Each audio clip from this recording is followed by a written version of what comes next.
ছত্রিশ জেলায় সংক্রমণ ঊর্ধ্বমুখী, করোনায় আরো 40 প্রাণহানি। আজ বিকেল থেকে সর্বাত্মক লকডাউনে রাজশাহী, 163 ইউপি ও 9 পৌরসভার ভোট স্থগিত। আশ্বাসে আটকে আছে ভ্যাকসিন প্রাপ্তি, সবার টিকা নিশ্চিতের চেষ্টায় সংশয়। বিদেশগামীদের করোনার ভুয়া সনদ, 4 ল্যাবের পরীক্ষা বন্ধ। 50 মডেল মসজিদ ও ইসলামী কেন্দ্রের উদ্বোধন করলেন প্রধানমন্ত্রী। ধর্মের অপব্যাখ্যা, নারী নির্যাতন ও মাদক প্রতিরোধের আহ্বান। 3 আসনে উপনির্বাচনে আওয়ামী লীগের 94 প্রার্থী। ভালো সংকেত দেখছে না নেতারা। খালেদা জিয়ার মুক্তি না পাওয়ার দায় যুব সমাজকে দিলেন ফখরুল। তারকাদের নাম ব্যবহার করে কোটি কোটি টাকার প্রতারণা। স্ট্রিম কার অ্যাপে টাকা পাচার, দালাল ধরতে ঢাকা মেডিকেলে র্যাবের অভিযান, আটক 24। ক্যাসিনো কাণ্ডে গ্রেপ্তার এনু রূপমের বিরুদ্ধে অভিযোগপত্র অনুমোদন দুদকের। কর্ণফুলী গ্যাস কোম্পানির 2 কর্মকর্তা কারাগারে। এবং সালাউদ্দিন শাকিলের টুর্নামেন্ট সেরা বোলিংয়ে ডিপিএল এর জয় শেখ জামাল। আজ পর্দা উঠছে ইউরো ফুটবলে।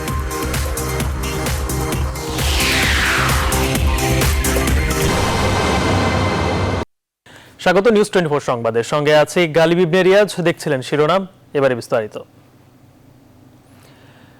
দেশে নিয়ন্ত্রণহীন করোনা, অন্তত 36 জেলায় ঊর্ধ্বমুখী সংক্রমণ এখন ভাবিয়ে তুলছে সব মহলকে। কোথাও কোথাও 68% পৌঁছেছে শনাক্ত। শয্যা সংকটে রোগীর ঠাঁই মিলছে না খুলনা করোনা ডেডিকেট হাসপাতালে। এদিকে রাজশাহী মেডিকেলে আজও 12 জনের মৃত্যুর খবর দিয়েছে। করোনা ঠেকাতে রাজশাহী সিটি কর্পোরেশন এলাকায় আজ বিকেল 5টা থেকে 17 জুন মধ্যরাত পর্যন্ত সর্বাত্মক লকডাউন ঘোষণা করা হয়েছে। একদিনের ব্যবধানে 10% সংক্রমণ বেড়েছে বাগেরহাটের মোংলায়। ব্যুরো প্রতিবেদক ও জেলা প্রতিনিধিদের তথ্য ছবিতে নিয়ে ডেস্ক রিপোর্ট। খুলনা মেডিকেলের ডেডিকেটেড এই করোনা হাসপাতাল খুলনা সহ আশপাশের কয়েকটি জেলার বড় ভরসার জায়গা। তবে ধারণ ক্ষমতা না থাকায় বৃহস্পতিবার দুপুরে নতুন রোগী ভর্তি বন্ধ করে দেওয়া হয় এখানে। এতে বিপাকে পড়েন রোগীর স্বজনরা। বাগেরহাটের মোংলায় শনাক্তের হার গেল দিনের তুলনায় 10% বেড়ে এখন 68%। জনসচেতনতার অভাবে সংক্রমণ হার আরও বাড়ার শঙ্কা স্বাস্থ্য সংশ্লিষ্টদের। পুরো জেলায় সবশেষ পিসিআর টেস্টে 155 জনের নমুনায় 61 জনের করোনা শনাক্ত হয়। রাজশাহী মেডিকেল কলেজ হাসপাতালে বুধবার সকাল থেকে বৃহস্পতিবার সকাল পর্যন্ত 12 জনের মৃত্যু হয়। এদের মধ্যে 9 জন রাজশাহীর এবং 3 জন চাঁপাইনবাবগঞ্জের। হাসপাতালটিতে 290 জন করোনা রোগী ভর্তি আছেন। এর মধ্যে শুধু রাজশাহী জেলার রোগী আছেন 142 জন। এদের আগে পরে যে ট্রান্সফরমেশন হয়েছে, মানে ইন্ডিয়ান ভ্যারিয়েন্ট নবাবগঞ্জ থেকে রাজশাহী এবং জনগণের মধ্যে যে অবাধ চলাচল ছিল, সে কারণে কিন্তু সংক্রমণটা হয়ে গেছে। সংক্রমণ হলে কি হচ্ছে, 10 দিন 12 দিন পরে রোগগুলো সিমটম হচ্ছে। কুষ্টিয়ায় 24 ঘন্টায় রেকর্ড 73 জন শনাক্ত হন বৃহস্পতিবার। 208টি নমুনা পরীক্ষায় শনাক্তের হার 35%। 24 ঘন্টায় মৃত্যু হয় 2 জনের। সদর হাসপাতালের করোনা ওয়ার্ডে রোগীর চাপ বেড়ে যাওয়ায় বাড়ানো হয়েছে বেডের সংখ্যা। সংক্রমণ বিবেচনায় জেলার মিরপুর উপজেলার আজমপুর নামে একটি গ্রামের বাজারে 7 দিনের লকডাউন ঘোষণা করে উপজেলা প্রশাসন। অভাবে চলাফেরা করছে, স্বাস্থ্যবিধি মানে নাই, তার এফেক্ট হিসাবে আমাদের হাসপাতালের উপরও লোড পড়েছে। সাতক্ষীরায় 24 ঘন্টায় শনাক্তের হার 59%-এর উপরে। 95 জনের নমুনা পরীক্ষায় পজিটিভ পাওয়া যায় 48 জনের। এছাড়া করোনা উপসর্গ নিয়ে মৃত্যু হয়েছে 4 জনের। এদিকে চলমান লকডাউনেও বিধিনিষেধ মানছে না মানুষ, যদিও স্বাস্থ্যবিধি ও লকডাউন বাস্তবায়নে নানাভাবে তৎপর আইন শৃঙ্খলা বাহিনী। 7 দিনের লকডাউন শেষে নওগাঁয় 15টি বিশেষ বিধিনিষেধ আরোপ হলেও সেগুলো মানার ব্যাপারে উদাসীন সাধারণ মানুষ। বাধ্যতামূলক মাস্ক পরা ও জমায়েত নিষিদ্ধ করা হলেও তার বাস্তবায়ন খুব একটা নেই। গেল 24 ঘন্টায় 192টি অ্যান্টিজেন টেস্টে 44 জন এবং 158টি পিসিআর টেস্টে 47 জন নতুন শনাক্ত হন। সংক্রমণের ঊর্ধ্বগতি থামছে না সীমান্তবর্তী যশোরেও। সবশেষ পিসিআর টেস্টে 332টি নমুনায় 148 জনের করোনা শনাক্ত হয়। গেল এক সপ্তাহে প্রতিদিন শনাক্তের হার 40%-এর উপর। এমন বাস্তবতায় যশোর ও নোয়াপাড়া পৌরসভায় চলাচলের উপর বিশেষ বিধিনিষেধ থাকলেও সাধারণ মানুষ তা মানছেন না। নাটোরে 2টি পৌরসভায় সর্বাত্মক লকডাউনের দ্বিতীয় দিনে 62 জন নতুন করে শনাক্ত হন। শনাক্তের হার এখন 32%। একই দিনে 2 জন মারা যান হাসপাতালে। Desk report, news 24। এদিকে করোনা ভাইরাসের সংক্রমণ বেড়ে যাওয়ায় খুলনা বিভাগের সব আর চট্টগ্রাম বিভাগের 3 জেলার 163 ইউনিয়ন পরিষদের নির্বাচন স্থগিত করেছে নির্বাচন কমিশন। ভোটের দিন পেছানো হয়েছে ঢাকা 14, কুমিল্লা 5 আর সিলেট 3 আসনের। তবে সাংবিধানিক বাধ্যবাধকতায় 21 জুনই ভোট হবে লক্ষ্মীপুর 2 আসনের। আরিফিন শাকিল জানাচ্ছেন বিস্তারিত। দ্বিতীয় দফার তফসিলে চলতি মাসের 21 তারিখ অনুষ্ঠিত হওয়ার কথা খুলনা, চট্টগ্রাম, রংপুর ও ঢাকা বিভাগের প্রথম দফার 367 ইউনিয়ন পরিষদ আর 11টি পৌরসভার ভোট গ্রহণ। কিন্তু গেল এক সপ্তাহে দেশের সীমান্তবর্তী বিভিন্ন জেলায় করোনা আক্রান্তের হার বাড়তে থাকায় ভোট বন্ধ করতে সুপারিশ করে আইইডিসিআর ও খুলনার বিভাগীয় কমিশনার। এমন বাস্তবতায় বৃহস্পতিবার সকালে সিসি নেতৃত্বে বৈঠকে বসেন নির্বাচন কমিশনাররা। সিদ্ধান্ত হয় বাগেরহাট, খুলনা, সাতক্ষীরা, নোয়াখালী, চট্টগ্রাম আর কক্সবাজারের ইউনিয়ন পরিষদের 21 জনের ভোট গ্রহণ স্থগিত থাকবে।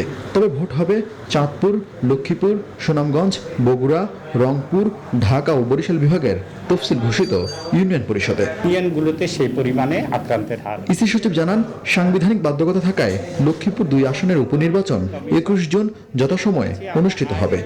সিলেট 3, ঢাকা 14 এবং কুমিল্লা 5 শূন্য আসনের যে উপনির্বাচন, যেটি 14 জুলাই অনুষ্ঠিত হওয়ার কথা ছিল, সেই ভোট গ্রহণের তারিখটি 28 জুলাইতে হবে। যে আইইডিসিআর যেটি আমাদেরকে বলেছে, এখানে স্পেসিফিক বলে দিয়েছে কোন কোন জেলাগুলোতে উচ্চ হার রয়েছে, সেগুলো বিবেচনায় নিয়ে মাননীয় কমিশন সিদ্ধান্ত নিয়েছে। তিনি জানান, করোনা পরিস্থিতির কারণে দ্বিতীয় ধাপের ইউনিয়ন পরিষদের তফসিল ঘোষণা করা এখন আরো কঠিন। তফসিল ঘোষণা করা হয়নি, কিছুই হয়নি। সুতরাং দ্বিতীয় ধাপটি এই জন্য কমিশন মনে করছে যে এই মুহূর্তে তারা সিদ্ধান্ত নেবেন না। করোনা সংক্রমণের মধ্যে ভোট গ্রহণ হলে নির্বাচন এলাকায় যদি সংক্রমণ বেড়ে যায় তবে এর দায় কে নেবে, সাংবাদিকরা জানতে চাইলে সচিব কোনো উত্তর দেননি। ধন্যবাদ। আরিফিন শাকিল, নিউজ 24, ঢাকা। বিভিন্ন দেশ আশ্বাস দিলেও জরুরিভাবে টিকা পেতে সরকারের দৃশ্যমান কোনো উন্নয়ন নেই। এমন বাস্তবতায় বৃহস্পতিবার এক অনুষ্ঠানে পররাষ্ট্রমন্ত্রী একে আব্দুল মোমেন বলেন, টিকার ঘাটতি পূরণে বিভিন্ন দেশকে অনুরোধ করা হয়েছে। সবাই দেবে বললেও আদতে হাতে আসছে না টিকা।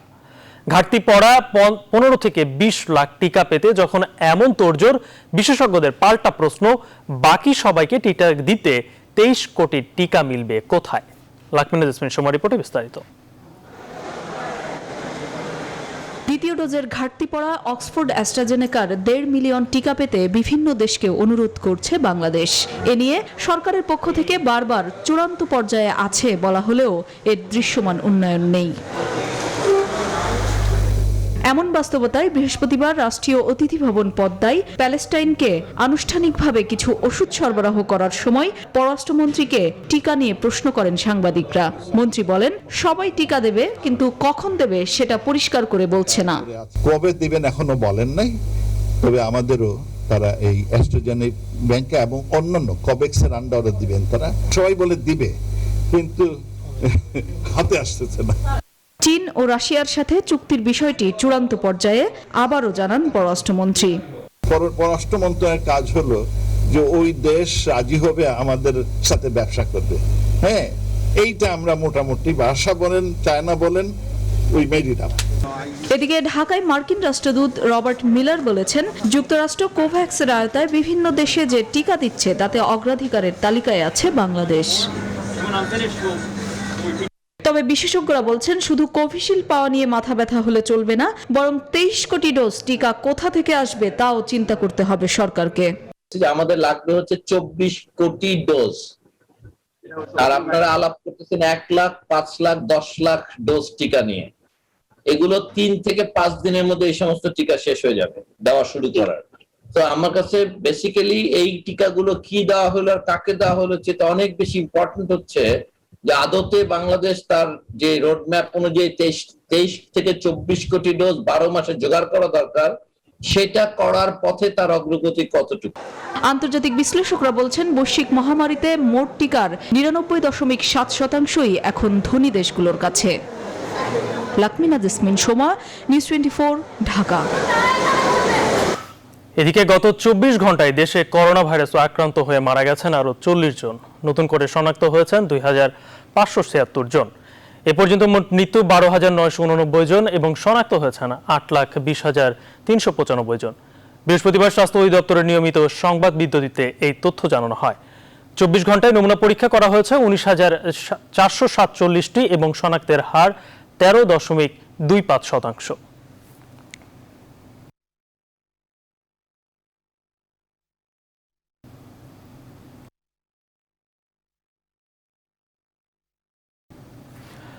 করোনাভাইরাস পরীক্ষার ভুয়া সনদ দেওয়ার প্রমাণ মেলায় রাজধানীর 4টি হাসপাতাল ও ডায়াগনস্টিক সেন্টার বন্ধ করার নির্দেশ দিয়েছে স্বাস্থ্য অধিদপ্তর। এসব হাসপাতাল থেকে করোনার ভুয়া সনদ দেওয়া সহ দীর্ঘদিন ধরে নানা ধরনের অভিযোগ আসছিল। এর পরিপ্রেক্ষিতে মঙ্গলবার প্রতিষ্ঠানগুলো বন্ধ করার জন্য চিঠি দেয় স্বাস্থ্য অধিদপ্তর। চিঠিতে বলা হয়, বিল্ডিং এর বাইরে করোনার নমুনা সংগ্রহ এবং বাড়িতে গিয়ে বিদেশগামী যাত্রীদের নমুনা সংগ্রহ বন্ধ রাখতে হবে। অভিযুক্ত ল্যাব 4টি হচ্ছে CSBF health centre, streams health care, Al Jami diagnostic centre এবং মেডিনোভা মেডিকেল সার্ভিসেস লিমিটেডের মিরপুর শাখা। স্বাস্থ্য অধিদপ্তর বলছে, এই ধরনের অনৈতিক কর্মকাণ্ড জনস্বাস্থ্যের জন্য হুমকির পাশাপাশি দেশের ভাবমূর্তিও ক্ষুণ্ণ করছে। এছাড়াও করোনার ভুয়া রিপোর্ট ঠেকাতে বিদেশগামীদের জন্য নতুন 8টি নির্দেশনাও দেওয়া হয়েছে।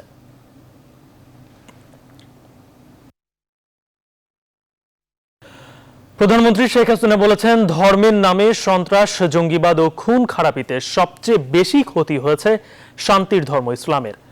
দেশে দেশে ইসলামের পবিত্রতা ও সুনাম ক্ষুণ্ণ হয়েছে। নারী নির্যাতন, মাদক এবং সন্ত্রাসের মতো সামাজিক ব্যাধি দূর করতে পবিত্র ধর্ম ইসলাম সম্পর্কে সবাইকে আরও সচেতন হওয়ার আহ্বান জানিয়েছেন তিনি। স্বদেশে 50টি মডেল মসজিদ ও ইসলামিক সাংস্কৃতিক কেন্দ্রের উদ্বোধন করে বৃহস্পতিবার এসব কথা বলেন সরকার প্রধান। শালি জয় রিপোর্টে বিস্তারিত। সারা দেশের সকল জেলা ও উপজেলায় একটি করে মোট 560টি মডেল মসজিদ ও ইসলামিক সাংস্কৃতিক কেন্দ্র নির্মাণ করবে সরকার, যার 50টির উদ্বোধন করলেন প্রধানমন্ত্রী শেখ হাসিনা। পৃথিবীর ইতিহাসে মসজিদ ও ইসলামিক সাংস্কৃতিক কেন্দ্র নির্মাণের অন্যতম বৃহৎ এই প্রকল্প বাস্তবায়নের প্রথম ধাপের উদ্বোধনে গণভবন থেকে ভার্চুয়াল প্ল্যাটফর্মে যুক্ত হন প্রধানমন্ত্রী। ধর্মের অপব্যাখ্যার মাধ্যমে সমাজের কেউ যাতে অশান্তি তৈরি করতে না পারে সে বিষয়ে আলেম সমাজকে ভূমিকা রাখার আহ্বান জানান সরকার প্রধান। সারা বিশ্বব্যাপী আমরা দেখেছি ধর্মের নামে মানুষ খুন করা, জঙ্গিবাদ সৃষ্টি করা এবং মানুষকে খুন করলেই নাকি বেহেশতে চলে যাবে। সেখানে আমার প্রশ্ন যে যারা এ পর্যন্ত খুন খারাপি করেছে তারা কে কে বেহেশতে যাচ্ছে, সেটা কি কেউ বলতে পারবে? সেটা বলতে পারবে না। কিন্তু সব থেকে সর্বনাশ করে গেছে পবিত্র ইসলাম ধর্ম, যে ধর্ম শান্তির ধর্ম, যে ধর্ম মানুষকে সব অধিকার দিয়ে গেছে। শেখ হাসিনা বলেন, শান্তির ধর্ম ইসলামকে সঠিক উপায়ে মানুষ যেন জানতে পারে তা নিশ্চিত করতেই সরকারের এই প্রকল্প। আমাদের এই মাদক, নারী নির্যাতন বা শিশু নির্যাতন বা এই পাশবিকতা, এর বিরুদ্ধেও আমাদের এই সমাজে সচেতনতা সৃষ্টি করতে হবে এবং এই মসজিদটা আমরা সেইভাবেই তৈরি করতে চেয়েছি যেখানে সব ধরনের শিক্ষা এবং প্রচার এবং মানুষের মাঝে সচেতনতা এবং ইসলাম ধর্ম সম্পর্কে মানুষের জ্ঞান যেন আরও বৃদ্ধি পায়, সেই লক্ষ্য নিয়েই আমরা এটা করেছি। প্রধানমন্ত্রী আশা করেন মডেল মসজিদ ও ইসলামিক সাংস্কৃতিক চর্চা কেন্দ্র দেশে ধর্মীয় সংবেদনশীলতা বাড়াতে অবদান রাখবে। বিমানও ক্রয় করেছে। Shah Ali Joy, news 24, Dhaka. Lieutenant general SM Shafiuddin আহমেদকে জেনারেল পদে পদোন্নতি দিয়ে বাংলাদেশ সেনাবাহিনীর প্রধান হিসেবে নিয়োগ দিয়েছে সরকার। বৃহস্পতিবার প্রতিরক্ষা মন্ত্রণালয়ের জারি করা প্রজ্ঞাপনে জানানো হয়, 24 জুন থেকে এই নিয়োগ পদোন্নতি কার্যকর হবে। পরবর্তী 3 বছরের জন্য SM শফিউদ্দিন আহমেদ বাংলাদেশ সেনাবাহিনী প্রধানের দায়িত্ব পালন করবেন। বর্তমান সেনাপ্রধান জেনারেল আজিজ আহমেদের স্থলাভিষিক্ত হচ্ছেন SM শফিউদ্দিন। শফিউদ্দিন আহমেদ বর্তমান বাংলাদেশ সেনাবাহিনীর কোয়ার্টার মাস্টার জেনারেল হিসেবে দায়িত্ব পালন করছেন।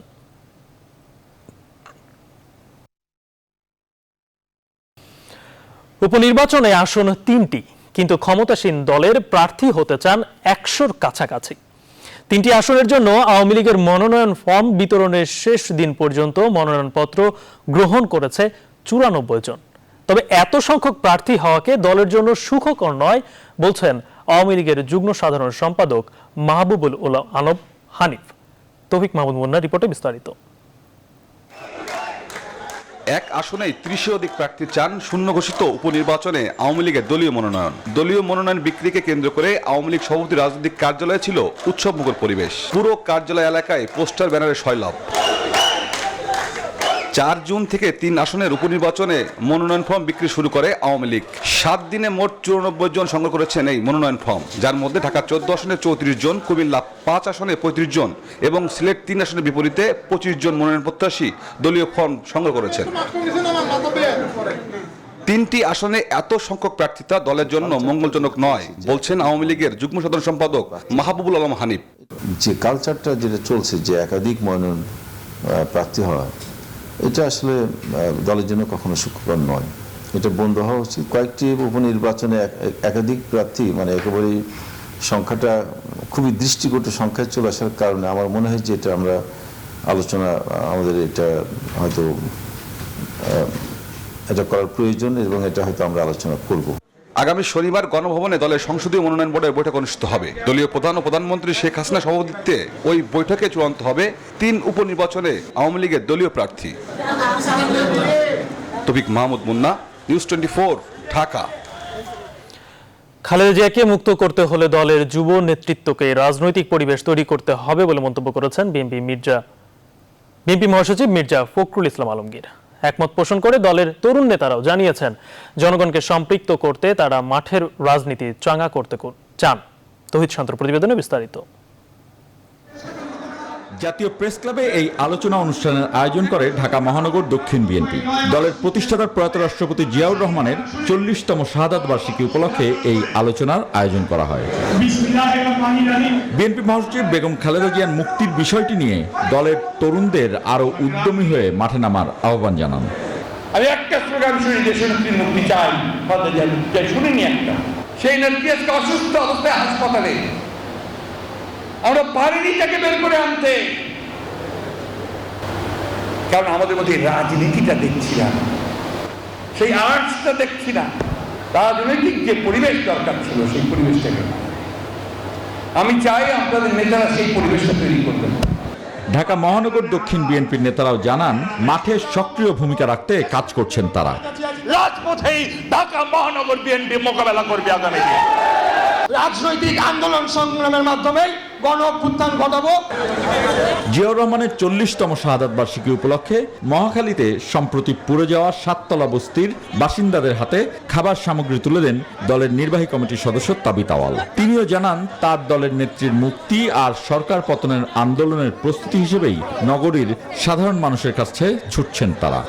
বর্তমান রাজনৈতিক পরিবেশ আমরা বিশ্বাস করি পুরা জনগণ আমাদের দিকে তাকিয়ে আছে যে কখন বাংলাদেশ জাতীয়বাদী দল দায়িত্ব নেবেন এবং দেশটাকে এই ক্ষতিগ্রস্ত জায়গা থেকে আবার উত্তরণ করে একটা আলোকিত বাংলাদেশে পরিবর্তন করবে। তৌহিদ শান্ত, নিউজ 24, ঢাকা।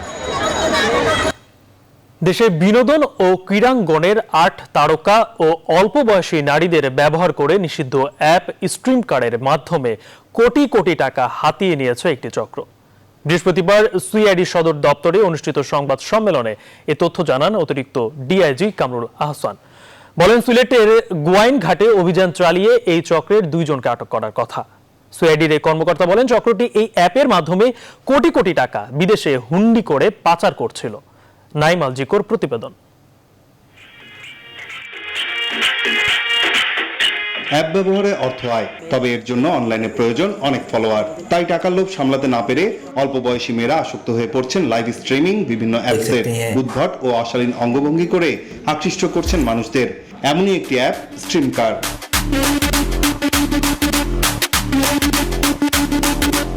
দেশে নিষিদ্ধ হয় ভিপিএন ব্যবহার করে হোস্টিং এর মাধ্যমে একটি চক্র দীর্ঘদিন ধরে এই ব্যবসা চালিয়ে আসছিল। ডলারের মাধ্যমে বিনস ও জেমস নামের 2টি ডিজিটাল মুদ্রা কিনে এই ব্যবসা চালিয়ে আসছিল তারা।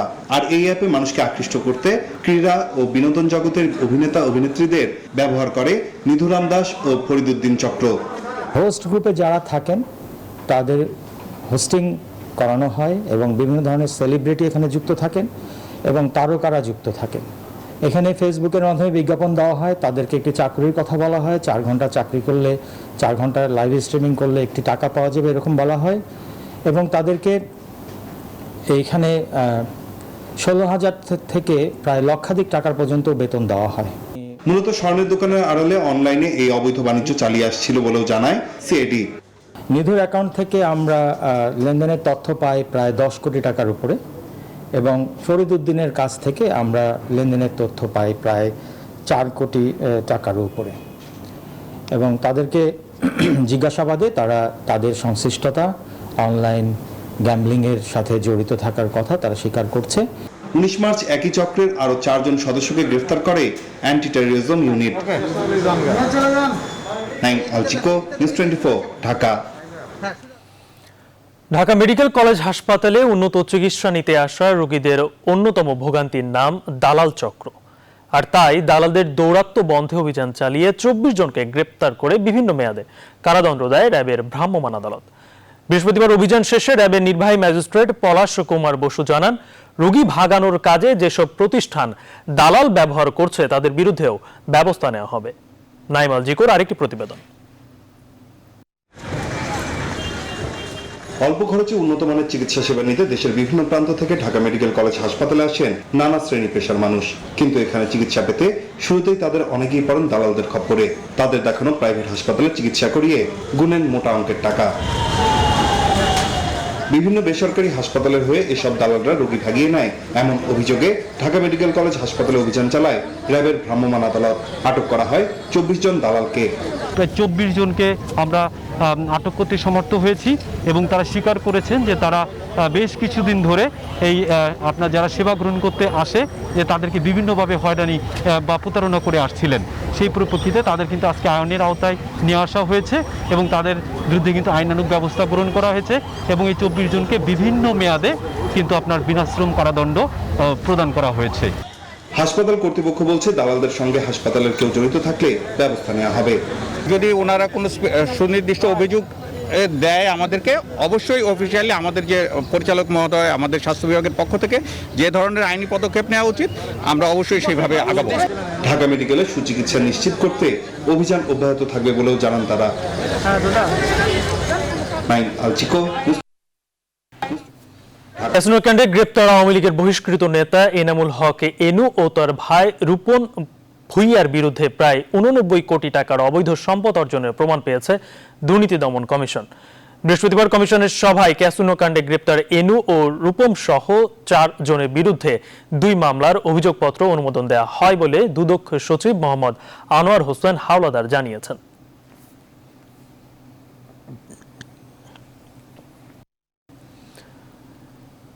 এদিকে 22টি অবৈধ গ্যাস সংযোগ দেওয়ার অভিযোগে কর্ণফুলী গ্যাস ডিস্ট্রিবিউশন কোম্পানির মহাব্যবস্থাপক সরওয়ার হোসেন এবং সাবেক ব্যবস্থাপক মুজিবুর রহমানকে কারাগারে পাঠিয়েছেন আদালত। বৃহস্পতিবার এই 2 জনকে গ্রেপ্তার দেখিয়ে আদালতে তোলে দুর্নীতি দমন কমিশন। বাসাবাড়িতে গ্যাস সংযোগ দেওয়া বন্ধ থাকলে তারা ক্ষমতার অপব্যবহার ও উৎকোচের বিনিময়ে সংযোগ দেন। কর্ণফুলী গ্যাসের একটি চক্র অনেক অবৈধ সংযোগ দিচ্ছে এমন অভিযোগের তদন্তের সময় সরওয়ার এবং মুজিবুর সহ 7 কর্মকর্তার জড়িত থাকার প্রমাণ পায় দুদক। পরে তাদের বিরুদ্ধে মামলা করা হয়।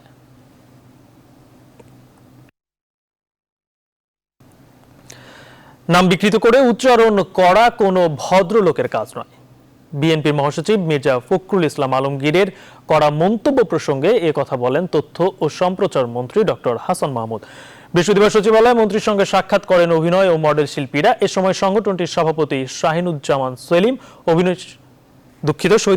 সেলিম, অভিনয় শিল্পী তারিন সুইটি এবং চলচ্চিত্র শিল্পী ফোরামের সভাপতি মিশা সওদাগর, সেক্রেটারি জয়াদ খান, নায়িকা সিমরা সহ উপস্থিত ছিলেন আরো অনেকে।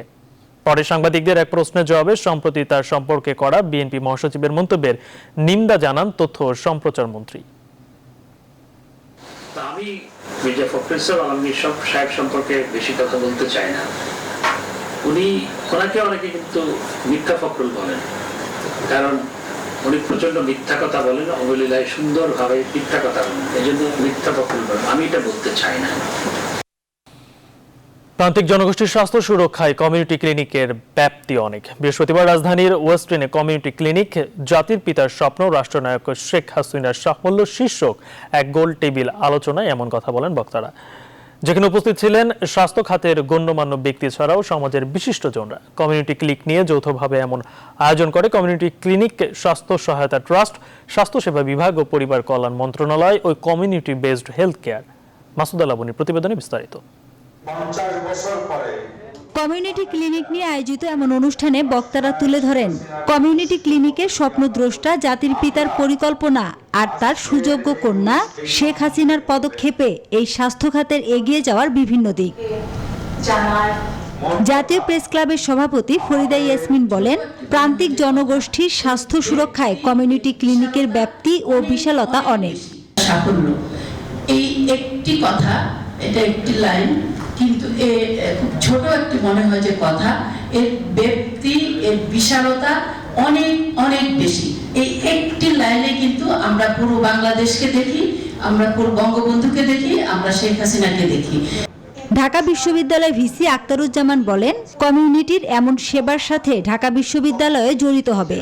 স্বচ্ছতার সাথে, জবাবদিহিতার সাথে যে ধারণাটি মাননীয় প্রধানমন্ত্রী দিয়েছেন, যে সন্তানটি তিনি লালন পালন করলেন, যেটি এখন আমাদের দায়িত্ব হবে সেটি একটি পূর্ণ মাত্রায় দেওয়া এবং সেটিকে পরিপক্ক রূপে মানুষের কাছে পৌঁছানো, সেই দায়িত্বটি এখন আমাদের পালা।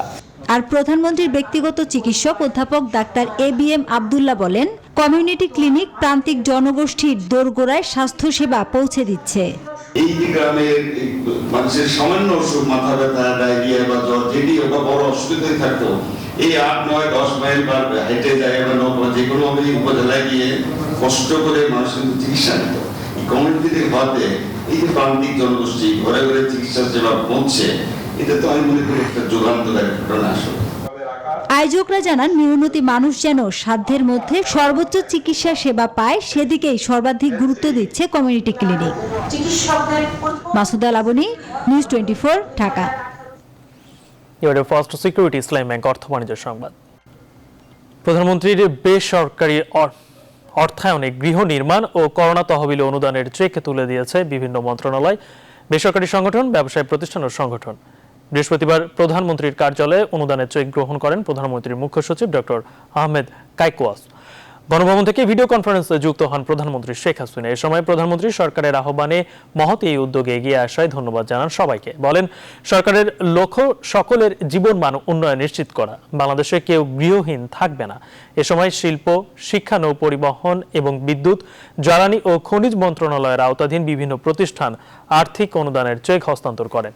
এছাড়া জাতির পিতা Bangabandhu Sheikh Mujibur Rahman memorial trust, bankers association, FBCCI, Dhaka ও Chattogram chamber of commerce industry সহ বিভিন্ন প্রতিষ্ঠান এই দুই তহবিলে চেক হস্তান্তর করে।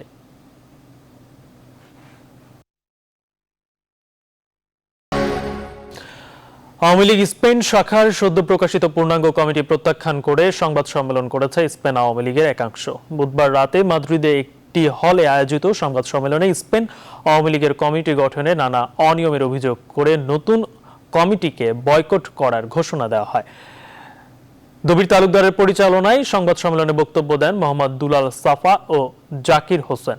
তারা দাবি করেন, স্পেনে সত্যিকারের আওয়ামী লীগের নেতা কর্মীদের মূল্যায়ন না করে অগণতান্ত্রিক পন্থায় বহিরাগত ও হাইব্রিডদের কমিটিতে স্থান দেওয়া হয়েছে। লেবাননে করোনায় দীর্ঘমেয়াদী লকডাউনের কারণে প্রবাসীরা অনেক দিন ধরেই গৃহবন্দী। তাই লকডাউনে হাঁফিয়ে ওঠা প্রবাসীদের একটু প্রশান্তি দিতে আনন্দ ভ্রমণের আয়োজন করেছে লেবানন শাখা আওয়ামী লীগ।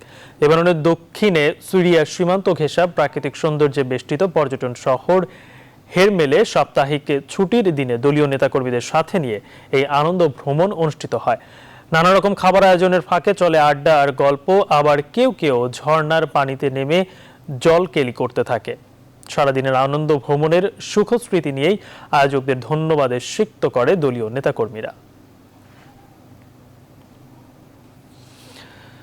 মিয়ানমারের নেত্রী অং সান সুচির বিরুদ্ধে দুর্নীতির নতুন অভিযোগ তুলেছে জান্তা সরকার। বৃহস্পতিবার মিয়ানমারের সরকারি পত্রিকা global new light of Myanmar বলছে, সুচি তার ক্ষমতার অপব্যবহার করে দুর্নীতি করেছেন। তিনি ইয়াঙ্গুনের সাবেক আঞ্চলিক মুখ্যমন্ত্রীর কাছ থেকে $6 লাখ ও 11 কেজি স্বর্ণ ঘুষ হিসেবে নিয়েছেন। দুর্নীতি দমন কমিশনের কাছে এ সংক্রান্ত প্রমাণ রয়েছে বলেও ওই পত্রিকার খবরে জানানো হয়েছে। এসব কারণে দুর্নীতি দমন আইনের 55 ধারায় সুচির বিরুদ্ধে অভিযোগ আনা হয়েছে। এবারে খেলার খবর।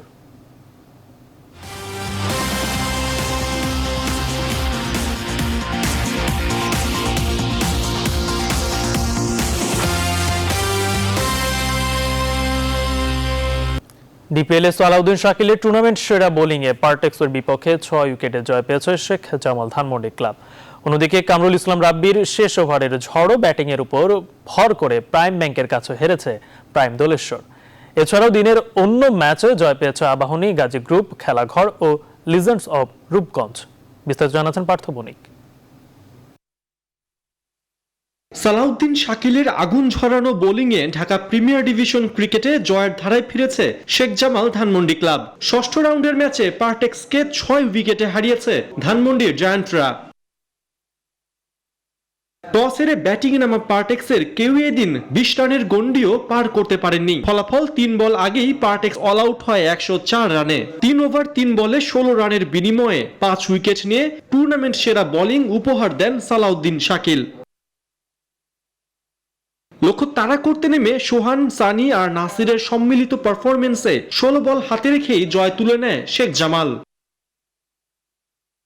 বিকে স্পিড 3 নাম্বার মাঠে দিনের হাই ভোল্টেজ ম্যাচে প্রাইম দোলেশ্বরকে 3 রানে হারিয়েছে প্রাইম ব্যাংক। আসরে মিথুনের দ্বিতীয় অর্ধশতকে 7 উইকেটে 151 রানের পুঁজি পায় প্রাইম ব্যাংক। জবাব দিতে গিয়ে শেষ ওভারে ম্যাচ জমিয়ে তোলেন কামরুল ইসলাম রাব্বি। 6 বলে 31 রানের লক্ষ্য প্রায় ছুঁয়ে ফেলেছিলেন বরিশালের এই পেসার। রুবেলের ওভারে 4 ছক্কায় তোলেন 27 রান, আর এতেই হাফ ছেড়ে বাঁচে প্রাইম ব্যাংক, পায় 3 রানের শ্বাসরুদ্ধকর জয়।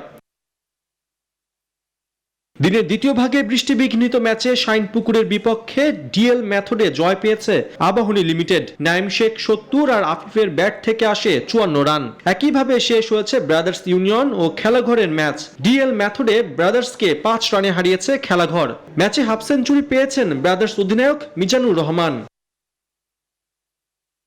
এদিকে মাহমুদুল হাসান জয়ের 85 রানের ইনিংস সত্ত্বেও গাজী গ্রুপের কাছে 6 উইকেটে হেরেছে ওল্ড ডিওএইচএস। মিরপুরের আরেক ম্যাচে মোহামেডানের বিপক্ষে 9 উইকেটে জয় তুলে নিয়েছে লিজেন্ডস অফ রূপগঞ্জ। এদিন উইকেট শূন্য থাকার পাশাপাশি ব্যাট হাতেও রান শূন্য ছিলেন সাকিব আল হাসান। পার্থ বণিক, নিউজ 24, ঢাকা। আজ শুক্রবার থেকে শুরু হচ্ছে ইউরো 2020 টুর্নামেন্ট। আসরের উদ্বোধনী ম্যাচে মুখোমুখি হবে এই গ্রুপের 2 দল, সাবেক বিশ্ব চ্যাম্পিয়ন ইতালি ও দারুণ ছন্দে থাকা তুরস্ক। ইতালি বিখ্যাত অলিম্পিক স্টেডিয়ামে ম্যাচটি শুরু হবে বাংলাদেশ সময় রাত 1টায়। বিস্তারিত রিপোর্টে। 4 বারের বিশ্ব চ্যাম্পিয়ন ইতালি পুরোপুরি প্রস্তুত ইউরো 2020 আসরের মূল পর্বে মাঠে নামার জন্য। আসর শুরুর আগে সান মারিনো ও চেক প্রজাতন্ত্রের সঙ্গে প্রীতি ম্যাচে শিশুদের ভালোভাবেই ঝালিয়ে নিয়েছেন রবার্তো মানচিনি। আর সব প্রতিযোগিতা মিলিয়ে টানা 8 ম্যাচে জয়ের ধারা অব্যাহত রেখেছে তারা। মানচিনির অধীনে আমূলে বদলে গেছে গ্লিয়াজুরিরা। ইতালিয়ান কোচ হিসেবে মানচিনি তার 3 ভাগের 2 ভাগ ম্যাচেই ফিরেছেন জয় নিয়ে। তার দায়িত্ব নেওয়ার পর থেকে এ পর্যন্ত ইতালি গোল করেছে 70টি, বিপরীতে হজম করেছে মোটে 14টি। গোলরক্ষক Donnarumma, winger Federico Chiesa, Nicolo Barella, Alessandro বাস্তোনিদের নিয়ে শক্তিশালী দল গঠন করেছেন মানচিনি। তবে ইনজুরির কারণে মাঠে নামা নিয়ে শঙ্কা রয়েছে মার্কো ভেরেত্তির। তার পরিবর্তে মাঝ মাঠের মূল দায়িত্ব থাকবে লোকাতেলের উপর, আর আন্দ্রেয়া বেলোত্তিকে ছাপিয়ে আক্রমণ ভাগে দেখা যেতে পারে ইমোবিলকে। এদিকে এবারের আসরে সবচেয়ে তরুণ দল তুরস্কের। 2002 বিশ্বকাপে 3য় স্থান দখল করা দলটির গড় বয়স 25 বছরেরও নিচে। 2019 সালে দলটির দায়িত্ব নেওয়ার পর চিত্র অনেকটাই পাল্টে দিয়েছেন গানস। তার অধীনে রক্ষণভাগে আমূল পরিবর্তন এসেছে টার্কিশদের। মেরিহ দেমিরাল, কান আয়হানরা নিজেদের নিয়ে গেছেন অনন্য উচ্চতায়। গানসের দায়িত্ব নেওয়ার পর থেকে 26 ম্যাচের মধ্যে মোটে 3টি ম্যাচে হেরেছে তুরস্ক। বিশ্ব চ্যাম্পিয়ন ফ্রান্সের কাছে 2 ম্যাচে 4 পয়েন্ট তোলার পাশাপাশি কাতার বিশ্বকাপের বাছাই পর্বে নেদারল্যান্ডসকেও হারিয়েছে তারা। ইউরোতে তাই কঠিন প্রতিপক্ষ হিসেবেই নিজেদের প্রতিষ্ঠিত করেছে তুরস্ক। তৌহিদুল ইসলাম, নিউজ 24। সংবাদ শেষ করব বলয়গ্রাস সূর্যগ্রহণের খবর দিয়ে। চলতি বছরের প্রথমবার বলয়গ্রাস সূর্যগ্রহণের সাক্ষী হলো গোটা বিশ্ব। অন্ধকারে ঢাকা পড়ে সূর্যের প্রায় 94.3%। তবে কিছু জায়গাতে আংশিক গ্রহণ দেখা গেলেও রাশিয়া, গ্রিনল্যান্ড ও কানাডায় দেখা যায় পূর্ণ বলয়। মাসুদ রানার ডেস্ক রিপোর্ট। 2021 সালের প্রথম সূর্যগ্রহণ নিয়ে সাধারণ মানুষই শুধু নয়, কৌতূহলী ছিলেন জ্যোতিষবিদেরাও। বৃহস্পতিবার পৃথিবী থেকে বহু দূরে অবস্থান করে চাঁদ। সূর্য, পৃথিবী ও চাঁদ এক সরল রেখাতে এলেও পুরোপুরি ঢাকা পড়ে না সূর্য। ফলে চাঁদের চারপাশে আগুনের বলয় দেখা যায়, যাকে বলা হয় রিং অফ ফায়ার। যুক্তরাষ্ট্রের পুয়ের্তো রিকো থেকে উত্তর পূর্ব দিক থেকে উত্তর আটলান্টিক মহাসাগরে শুরু হয় বলয়গ্রাস সূর্যগ্রহণ। কেন্দ্রীয় গ্রহণ শুরু হয় কানাডার হাডসন সাগর থেকে দক্ষিণ পশ্চিম দিকে। সর্বোচ্চ গ্রহণ হয় গ্রিনল্যান্ডের উত্তর পূর্ব দিকে হ্যান্স আইল্যান্ডে। আগুনের এই বলয়টি রাশিয়া, কানাডা, গ্রিনল্যান্ড ও উত্তর মেরু থেকে দৃশ্যমান হয়। গ্রহণের চূড়ান্ত অবস্থা প্রত্যক্ষ করে গ্রিনল্যান্ড। ইউরোপ ও এশিয়ার উত্তরাংশ থেকে আংশিক সূর্যগ্রহণ দেখা যায়, তবে সূর্যগ্রহণটি বাংলাদেশ থেকে দৃশ্যমান হয়নি। আগামী 4 ডিসেম্বর দেখা যাবে চলতি বছরের দ্বিতীয় সূর্যগ্রহণ, অর্থাৎ পূর্ণগ্রাস সূর্যগ্রহণ। সেটি দৃশ্যমান হবে দক্ষিণ আমেরিকা, অ্যান্টার্কটিকার বিভিন্ন প্রান্ত ও প্রশান্ত মহাসাগর, আটলান্টিক ও ভারত মহাসাগরের বেশ কয়েকটি অঞ্চল থেকে। মাসুদ রানা, নিউজ 24। শেষ খবর সংবাদ যাওয়ার আগে শিরোনামগুলো আরেকবার।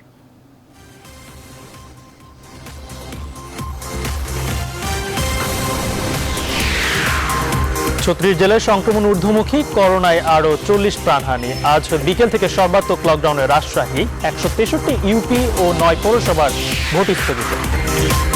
আশ্বাসে আটকে আছে ভ্যাকসিন প্রাপ্তি, সবার টিকা নিশ্চিতের চেষ্টায় সংশয়। বিদেশগামীদের করোনার ভুয়া সনদ, 4 ল্যাবের পরীক্ষা বন্ধ।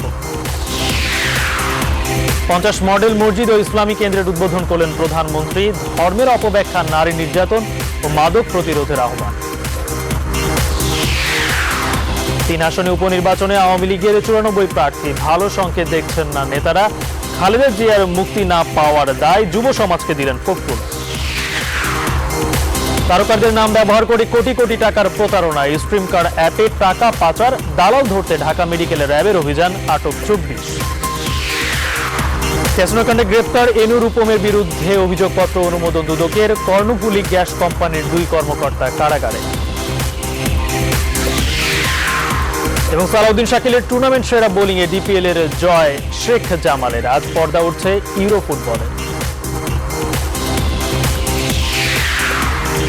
এখন এ পর্যন্তই। আপনারা দেখছেন নিউজ 24 সংবাদ। সঙ্গে থাকে ধন্যবাদ সবাইকে।